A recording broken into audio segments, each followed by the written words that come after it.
그래픽 디자인에 대한 기본 개요만 간단하게 한번 알아보도록 하겠습니다. 그래픽 디자인이라는 거는 이제 용어가 그래픽이 시작이 된 게 아니라 원래는 시각 디자인이었어요. 시각적으로 보인다 그래서 대학에서도 시각 디자인 과라고 있었는데 이제 그래픽으로 바뀌었고요. 근데 실제 그래픽 디자인은 마치 들으면 그림을 그려서 이렇게 인쇄하거나 뭐 이런 느낌이 가잖아요. 근데 실제 이 그래픽 디자인의 요즘 많은 부분이 화상이나 아니면 영상 뭐 이런 데까지 다 포함을 하게 되고, 그것도 통칭해서 그래픽 디자인으로 표현을 하게 됩니다. 그래서 실제로 저기 들어가면 그래픽 디자이너가 아니라 커뮤니케이션 디자이너 해야 되겠죠. 그러니까 제품과 사람, 그 다음에 사람과 사람, 사람과 회사 간의 어떤 커뮤니케이션을 위한 디자인을 모든 걸 통칭해서 그냥 그래픽 디자인 이렇게 알고 계시면 됩니다. 근데 그래픽 디자인을 처음에 하기에 가장 중요한 요소가 모티브인데요. 뭐 어떤 디자인도 마찬가지죠. 뭔가 디자인을 하기 위해서는 그거를 왜 시작했는지, 컨셉이 뭔지를 정하는 걸 모티브라고 합니다. 그 모티브가 중요한 것이, 그 모티브만 딱 정해지면 그 다음에 디자인은 뭐 제품이 됐든 그래픽이 됐든 그렇게 어렵진 않아요. 왜냐면 그걸로 그 모티브를 통해서 모든 게 나오게 되는 거죠. 그래서 모티브 찾는 거를 뭐 키워드라든지 아니면 뭐 리서치 이런 걸 통해서 모티브 찾는 작업을 해야 되고요. 그 모티브가 어떻게 보면 그 디자인의 처음과 끝이라고 보시면 됩니다. 이건 마찬가지 꼭 그래픽뿐만 아니고 뭐 음악이나 영화나 모든 게 마찬가지게 되겠죠.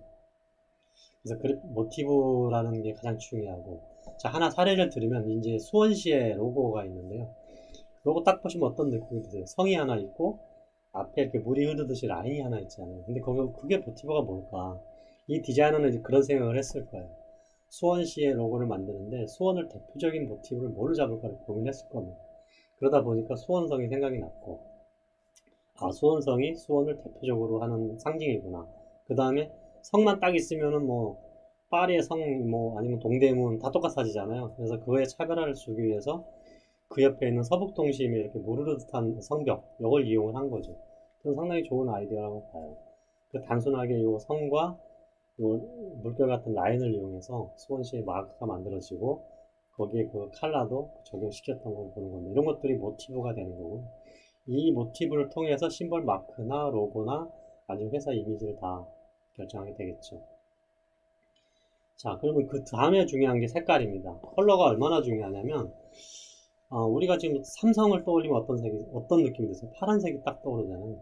LG 그러면 빨강이 떠오르죠. 그렇습니다. 그러니까 어떤 디자인이나 아니면 심벌, 로고 이런 걸 만들 때 모티브를 정한 다음에 그 다음에 그 모티브만큼이나 컬러가 중요해요. 그래서 그 컬러를 정하는데, 그 컬러를 정할 때 세 가지를 보통 정합니다. 주색, 보조색, 포인트, 강조색 이렇게 되는데요. 이거 75, 25, 5%. 이게 뭐냐면, 주색이 만약 흰색이다, 애플이다 그러면 제품 보면 다 하얗잖아요. 흰색이 75%는 차지한다고 보시면 돼요. 그 다음에 보조색은 한 25% 돼요. 그 25%가 딱 20% 아니라 약간 줄거나 늘어도 되지만 한 20% 정도 들어간다 이런 뜻이고, 그게 한 군데 모여서 딱 잘라서 20%가 뜻이 아니에요. 면적으로 봤을 때 20%는 사용했구나. 그 다음에 보조색, 포인트는 절대 5% 이상 들어가면 안 됩니다. 이미 그걸 넘었으면 이 보조색이랑 싸우게 돼요. 그래서 75, 25, 5만 지키면 이게 명암이 됐든 팜플렛이 됐든 아니면 뭐 다른 어떤 화면의 디자인이 됐든 왠지 정리가 돼 보이고요.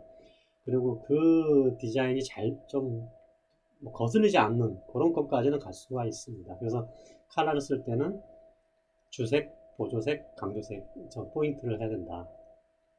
그걸 구분해서 사용을 해야 되고요. 이 디자인할 때 이걸 정해줘야 됩니다.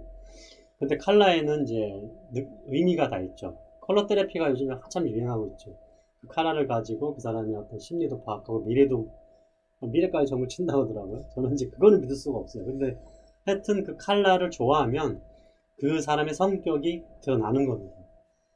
그것처럼 이 회사의 성격이나 아니면 어떤 디자인의 성격도 이 컬러를 정해주는 거죠.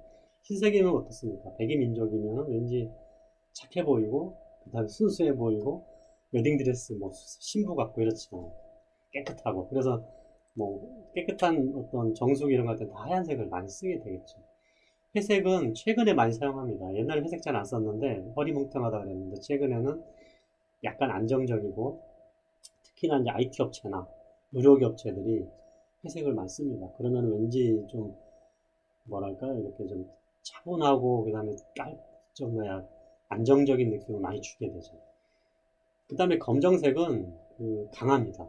그래서 검정색을 쓰는 회사 보면은 좀 옛날에 약간 딱딱한 느낌을 주고 해서 요즘 잘 로고로 블랙만 다 쓰는 회사는 많지가 않아요. 그렇지만 그 블랙을 써줌으로써 강한 느낌을 주거나 뭐 그 회사의 어떤 이미지를 강하게 내는 블랙을 많이 쓰죠. 그 이외에 여러 가지 색깔이 있는데 저는 개인적으로 빨강을 많이 썼어요. 빨강색이 약간 정열적이고 그 다음에 뭐 흥겹 사람을 기쁘게 만들잖아요. 그래서 저희 로고를 빨간색 딱 써주면 빨간색만 봐도 아 코랄 디자인 이렇게 느낌을 갖게 되고 과거에는 파랑 빨강 뭐 이런 거 위에는 잘 안 썼어요 회사 이름을. 근데 최근에 직업이 많아지고 회사 직종들이 많아지면서 자기를 표현하는 컬러들을 다양하게 쓰기 시작했죠. 특히 저는 그 마켓컬리의 보라색도 잘 썼다고 봐요. 왠지 그게 그 느낌이 잘 표현되는 컬러라고 보는데 이런 식으로 컬러 하나 정하는 것이 그 디자인의 가장 중요한 어떤 모티브다라고 생각을 하시면 됩니다. 그 다음 세 번째 기본이 뭐냐면 폰트입니다. 폰트는 글자체라고 보시면 되는데요. 크게 보면 명조체, 고딕체 두 개로만 딱 구분을 크게 져 있어요. 그러니까 명조체는 뭐냐면 약간 붓글씨 같은 느낌이라 여성적이고 가독성이 좋아요. 그래서 신문 같은 데 책을 만들거나 할 때 좀 명조를 쓰죠. 많은 양의 글씨를 봤을 때 별로 지루하지 않고 그 다음에 읽기 편하고 이런 느낌이 있어서 대부분 이제 내용을 쓸 때 명조를 많이 쓰고요. 고딕체는 뭐냐면 이제 수직 수평으로 이루어졌잖아요. 그러면서 아주 강합니다. 그리고 두께가 얇은 거, 두꺼운 거, 아주 두꺼운 것까지 있기 때문에 그로 제목이라든지 이런 타이틀에 많이 쓰게 되는데 만약에 내용을 고딕으로 쓸 경우에는 장수가 많아지면 지루해지고 가독성이 좀 떨어지는 부분이 있어요. 그래서 크게 보면 명조와 고딕이 있다. 근데 이제 한글에는 종류가 또 많아지겠죠. 왜냐면 한글은 글자체 특성이 약간 상형 문자 비슷하잖아요. 그래서 바탕체가 명조에 가깝고요. 도둠체가 이제 고딕에 가까운데 이거 말고도 이제 그래픽류라고 그래서 이제 그래픽 느낌 내는 글자체들, 대나무체 뭐 이런 것도 있어요.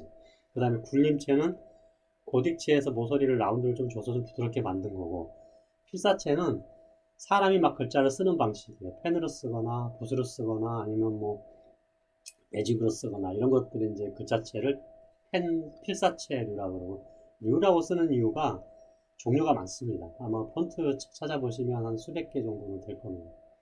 그다음 상징체는 어떤 상징들을 이렇게 이제 이용해서 쓰는 상형문자 같은 느낌의 글자체도 있어요.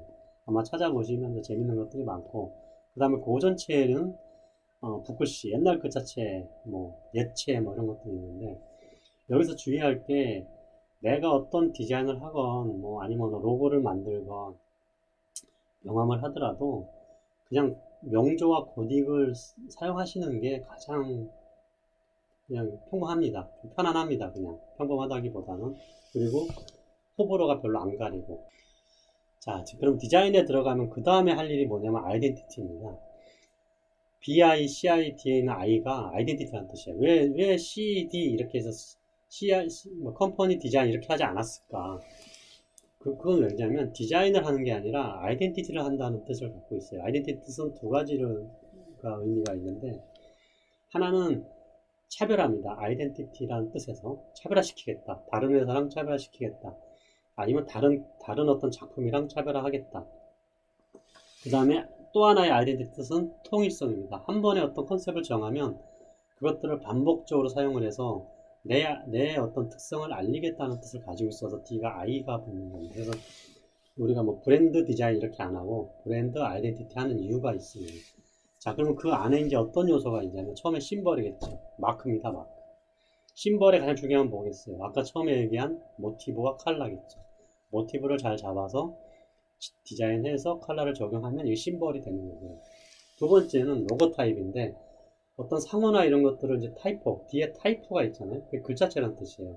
앞에 로고가 마크란 뜻이고 그래서 글자체를 가지고 마크처럼 만드는 걸 로고 타입이라 그러는데 최근에는 이 로고 타입만 가지고 상징물, 그러니까 마크 없이 로고 타입만 가지고 사용하는 회사가 부쩍 늘었죠. 왜냐하면 그건 가독성 때문에 그렇습니다. 삼성도 어찌 보면 타운을 빼면 그냥 삼성 글자체를 가지고 만든 로고 타입이죠. 그래서 로고 타입이 상당히 중요해졌고요. 그 로고 타입에는 어떤 그 회사명이라든지 그 단체명 이런 것들이 잘 가독성 있게 읽혀지게끔 하는 게 로고 타입이라고 보시면 됩니다. 그 다음에 전용 색상을 정해줘야 됩니다. 아까 컬러에 대한 얘기 했죠. 상당히 중요하기 때문에 내가 마크를 만들든 로고 타입을 디자인하고 나면 거기에 사용할 전용 색상을 딱 정해주는데, 주로 블랙이나 화이트는 기본으로 사용을 해주고요. 몇 가지를 정해주는 거죠. 그 다음에 자기만의 색깔 하나를 정해주면 3개 정도를 정해주면 평범하게 사용을 할 수 있겠죠. 거기에 사용하는 서체도 지정을 하게 됩니다. 고딕체를 써야 될지 명료체를 써야 될지. 없으면 글자체를 만들기도 합니다. 왜냐하면 그 로고 마크에 같이 사용할 글자가 정해져야 전체적인 아이덴티티가 형성이 된다고 보시면 됩니다. 자, 여기까지 간단하게 디자인에 대한 기본에 대해서 제가 방금 마치겠습니다.